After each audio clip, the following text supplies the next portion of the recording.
Pada mulanya, Sultan Abu Ma'ali Ahmad yang berkuasa pada 1640 sampai 1650 di Kesultanan Banten memiliki seorang istri, yaitu Ratu Martakusuma. Mereka melahirkan seorang anak bernama Sultan Ageng Tirtayasa. Sebab wajah dan hatinya yang bersinar-sinar, maka ia dipanggil Surya. Surya sendiri berarti matahari terbit dalam bahasa Sanskerta. Surya lahir pada 10 Maret 1631 di Banten. Singkat cerita, ia diberi gelar Sultan Abdul Fattah Al-Mafaqid setelah ia menjadi seorang sultan. Nama Sultan Ageng Tirtayasa diambil dari nama Dusun Tirtayasa yang terletak di Kabupaten Serang, tempat istananya dibangun. Surya adalah seseorang yang cinta kemerdekaan dan ia sangat tidak suka penjajahan. Sejak kecil, Sultan Ageng Tirtayasa sudah tertarik dengan masalah pemerintahan. Ia selalu diajak kakeknya Sultan Abdul Mufahhir Mahmud Abdul Qadir mengikuti sidang-sidang pemerintahan. Ketika remaja, kakeknya sering mengajak Sultan Ageng Tirtayasa berbicara mengenai pemerintahan dan Banten. Sultan Ageng Tirtayasa banyak belajar mengenai pemerintahan, agama, sejarah, siasat perang, dan ilmu-ilmu lainnya dari kakeknya. Kakeknya pernah menasihati Surya untuk terus mengusir penjajah dan menjaga tanah airnya. Kelak, nasihat inilah yang dipegang Sultan Ageng Tirtayasa seumur hidupnya. Pada mulanya, kota Jayakarta sudah menjadi bagian dari wilayah Kesultanan Banten. Namun pasukan Belanda di bawah pimpinan orang ini merebut dan mengubah nama kota itu menjadi Batavia pada 1619. Sejak saat itu, Batavia menjadi pusat perdagangan VOC. Jelas Kesultanan Banten tidak diam saja. Sudah ada banyak percobaan yang dilakukan Kesultanan untuk kembali merebut Jayakarta. Puncaknya pada pemerintahan Sultan Ageng Tirtayasa yang menentang VOC secara terang-terangan. Sultan Ageng Tirtayasa adalah pemimpin Kesultanan Banten antara tahun 1651 sampai 1683. Ia adalah Sultan Banten yang ke-6. Banyak sumber yang mengatakan bahwa Sultan Ageng Tirtayasa berhasil membawa Kesultanan Banten ke puncak kejayaannya. Sultan Ageng Tirtayasa adalah sultan yang sangat anti dengan VOC. Pada awal kepemimpinannya, Sultan Ageng Tirtayasa berhasil membangun kembali kekuatan perdagangan Banten yang ditutup atau diblokade oleh VOC sejak masa Sultan Abdul Mufahhir. Jelas pengembalian Banten bukanlah sesuatu yang mudah.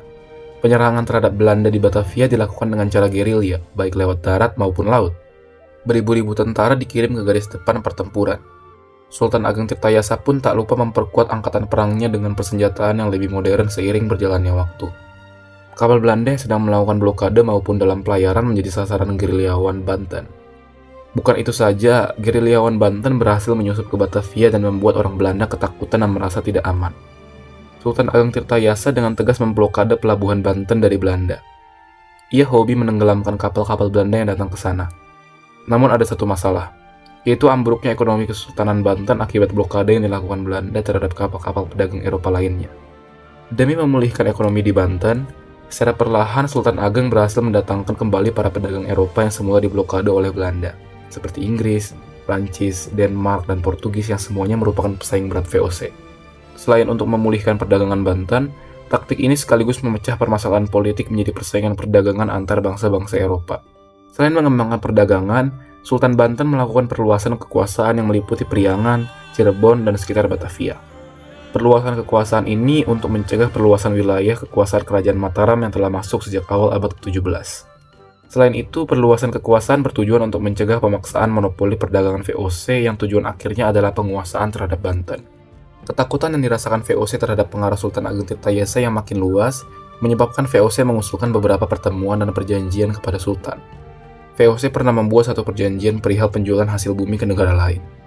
Jelas Sultan Ageng Tirtayasa alias Surya menolak ini. Ia tidak ingin menerima perjanjian yang hanya menguntungkan satu pihak, yaitu Belanda.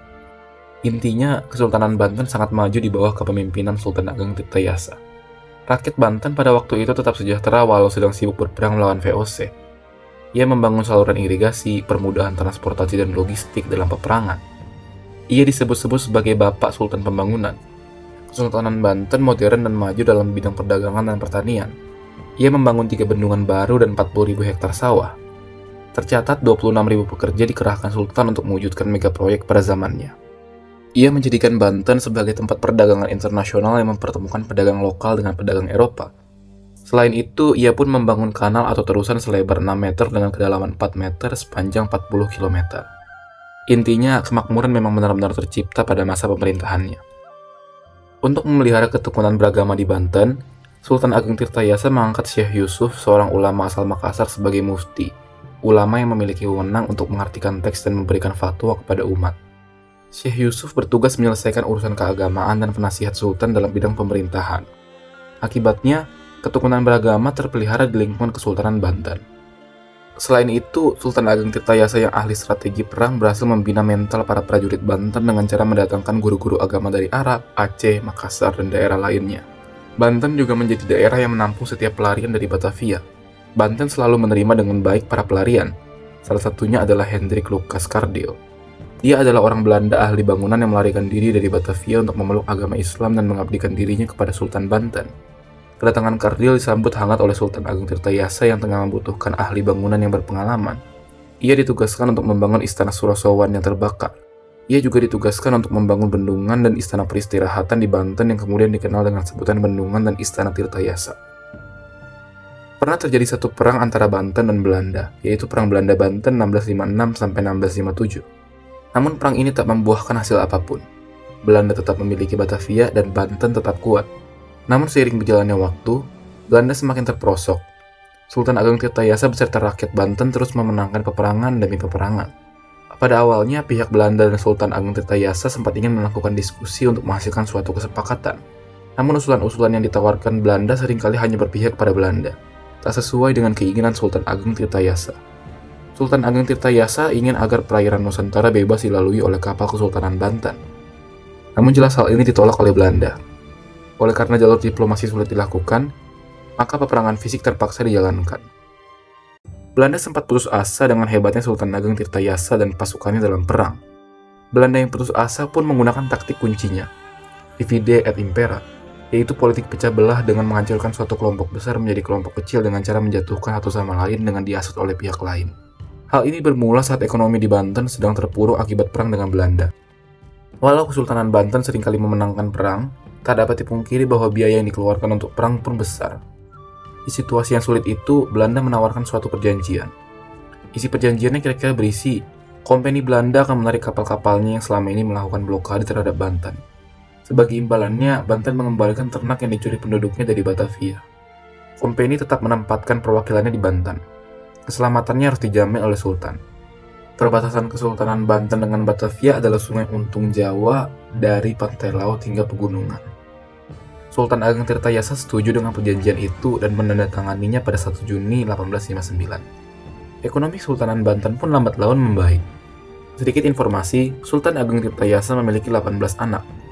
Salah duanya adalah Sultan Abdul Qahar dan Pangeran Purbaya. Pada waktu itu, anak dari Sultan Ageng Tirtayasa yaitu Sultan Abdul Qahar disuruh ayahnya untuk berangkat ke Makkah demi menuntut ilmu agama. Disinilah letak divide et imperanya.